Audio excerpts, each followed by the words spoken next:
Welcome to Mantralayam. இன்றைக்கி நம்ம பார்க்க போகிறது என்னென்னா, பிராணாயாமம் ஒரு விளக்கம் என்பதை பற்றி இப்பதிவில் நாம் தெளிவாக காண்போம். காற்றை பிடிக்கும் கலைக்கு மற்றொரு பெயர்தான் பிராணாயாமம் ஆகும். தமிழிலே பிராணாயாமம் என்கிறார்கள். சமஸ்கிருத மொழியிலே பிராணா ஐமம் என்கிறார்கள். பிராணாயாமம் என்பதை பிராணன் ப்ளஸ் யாமம் என்று பிரிக்கலாம். பிராணன் என்றால் காற்று, அதாவது உயிர்காற்று. யாமம் என்றால் கட்டுதல் என்று பொருள். நுரையீரலுக்குள்ளே அதிக காற்றை இழுத்து சுவாசித்து அங்கே உயிர்காற்றை அதிகமாக பெற்று தேக்கி கட்டி வைத்தலைத்தான் பிராணாயாமம் என்கிறோம். பிராணா ஐமம் என்ற சமஸ்கிருத சொல்லை நாம் பிரித்து பார்த்தால் பிராணன் ப்ளஸ் ஐமம் என்று பிரிகிறது. பிராணன் என்றால் காற்று என்று உங்களுக்கு தெரியும். ஐமம் என்றால் நீளமாக ஆழமாக காற்றை இழுத்தல் என்பது பொருள்.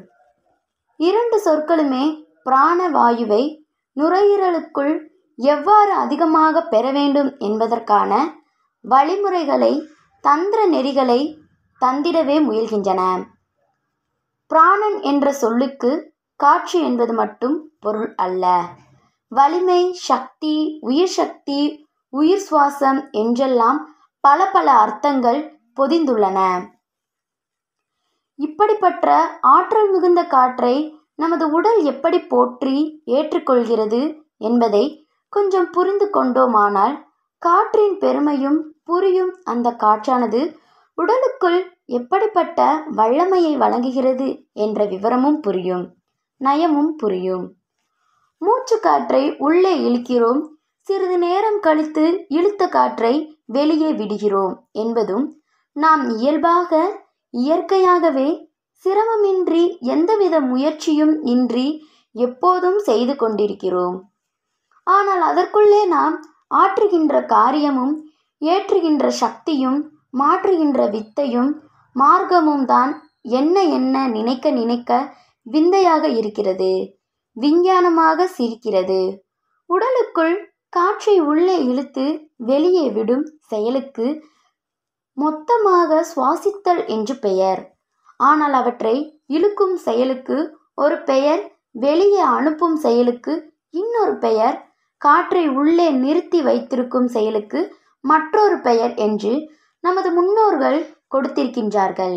என்றால் மூச்சிழுக்கும் காரியத்தை ஒரு முழு முதல் சுகமாக கருதியதால்தான் சுவாசிக்கும் செயலை தமிழ், மலையாளம், சமஸ்கிருதம் இவற்றில் இப்படி அழைக்கிறார்கள் என்பதை பாருங்கள். மூச்சை இழுத்தல், இன்ஹாலேஷன் அல்லது இன்ஸ்பிரேஷன் அல்லது பிரீத்திங் என்று ஆங்கிலத்தில் கூறுவார்கள். மூச்சை வெளியே விடுதல், எக்ஸ்ஹாலேஷன், எக்ஸ்பிரேஷன் அல்லது பிரீத் அவுட் என்று ஆங்கிலத்தில் கூறுவார்கள். இதற்கு தமிழில் இறைசகம் என்று பெயர். மூச்சை நிறுத்தி வைத்தல், இதை ஆங்கிலத்தில் ரிசிடென்ஷன் அல்லது ஹோல்டிங் த பிரீத் என்று கூறுவார்கள். இதையே தமிழில் கும்பகம் என்பார்கள். சமஸ்கிருத மொழியில் நுரையீரலை காற்றால் நிரப்பும் செயலை பூரகா என்றும், நுரையீரல்களில் இருந்து காற்றை வெளியேற்றும் செயலை ரேசகா என்றும், மூச்சிழுத்தலோ அல்லது மூச்சை வெளியே விடுதலோ இல்லாமல் காற்றை உள்ளடக்கி இருத்தி வைப்பதற்கு கும்பகா என்று பெயரிட்டு அழைக்கின்றார்கள். சுவாசமின்றி இருத்தல், காற்றை இழுக்காது அடக்காது வெளியே விடாது என்பது போல சும்மா இருக்கும் நிலை, இதற்கு சந்யகம் என்று பெயர். கிமு 100ஆம் ஆண்டு காலத்தில் வாழ்ந்திருந்த தெய்வத்தமிழ் சித்தர் திருமூலர் இதை அழகான பாடலாகவே பாடியுள்ளார். ஏறுதல் பூரகம், ஊறுதல் ரேசகம், பாட்டு 550 என்பதாக இதையே பிங்கள முனிவர் என்னும் பேரறிவாளர் தாம் எழுதிய பிங்கள நிகண்டு என்னும் நூலில் இப்படி பாடியிருக்கிறார். இரேசக பூரக கும்பம் ஏற்றி வாயுவை அடக்கல் பிராணாயாமம். நாம் சாதாரணமாக நம்மை அறியாமலேயே சுவாசித்து கொண்டு இருக்கிறோம். சுவாசித்த நாம் நினைப்பதும் இல்லை, மறப்பதும் இல்லை, துறப்பதும் இல்லை. ஆனால் அது நடந்து கொண்டிருக்கிறது. அப்போதுதான் வாழ்க்கை இருக்கும். இவ்வாறு ஏனோ தானோ என்று சுவாசிக்காமல் மனதால் நினைத்து மாண்புடன் முனைந்து செயல்படுகின்ற மனோகரமான காரியம்தான் பிராணாயம் என்பதாகும்.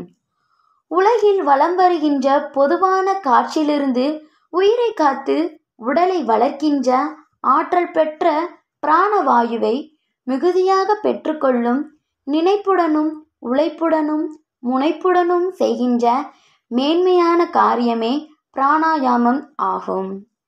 பிராணாயாமம் என்பது வெறுமனே காற்றை இழுத்து அடைத்து வைத்து அகற்றிவிடும் அலட்சியமான காரியம் அல்ல. அதில் பெரிய ரகசியங்கள் அடங்கியிருக்கின்றன என்று சித்தர்களும் முனிவர்களும் யோகிகளும் சிலாகித்து சொல்கின்றனர். உலகில் பிறந்த ஒவ்வொரு உயிரும் தன்னை அறியாமலேயே சுவாசிக்கிறது என்று சொன்னாமல்லவா? அது அப்படியல்ல. மூச்சை சுவாசிக்கும் பொழுது என்று ஒவ்வொரு உயிரும் பிராசித்து கொண்டிருக்கிறது. மந்திரம் என்கிறார்கள், ஜெபிக்கிற என்கிறார்கள். என்ன அந்த மந்திரம்? என்ன அந்த பிரார்த்தனை? மூச்சை உள்ளே வாங்கி சுவாசித்தை இழுக்கும்போது அந்த உயிர் ஏற்படுகிற உயிர் பிளானனை சத்தம் சா அகம் என்பது சா என்ற வடமொழி சொல்லுக்கு அவன், அதாவது அழியாத உயிர் சக்தி கொண்ட ஆண்டவன்.